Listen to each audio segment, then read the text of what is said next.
Episode की शुरुआत होती है जब गांव में अचानक एक नया संगठन जीवन मंडल खड़ा हो जाता है।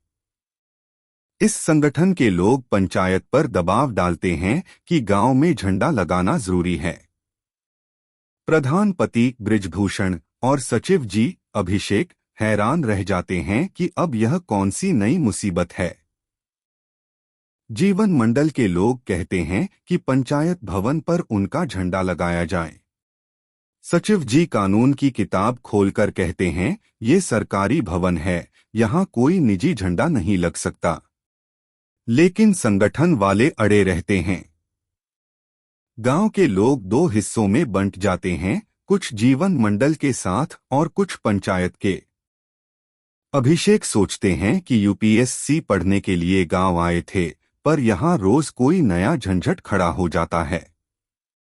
विकास और प्रहलाद उन्हें समझाते हैं कि गांव में ऐसे विवाद आम हैं, लेकिन सचिव जी की समझ में आता है कि यह मामला गंभीर हो सकता है। जीवन मंडल के लोग पंचायत भवन के सामने आकर नारेबाजी करते हैं। अभिषेक मजबूरी में जिला प्रशासन से मदद मांगने का सोचते हैं। प्रधान पति जी एक बार फिर अपनी चालाकी दिखाते हैं और किसी तरह माहौल संभालने की कोशिश करते हैं। आखिरकार एक समझौता होता है।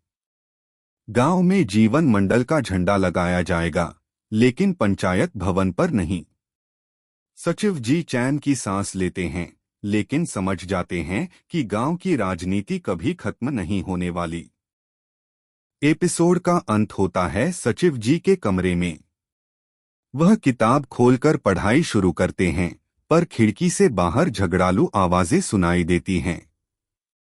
उनके चेहरे पर साफ लिखा है, ये सफर आसान नहीं होगा।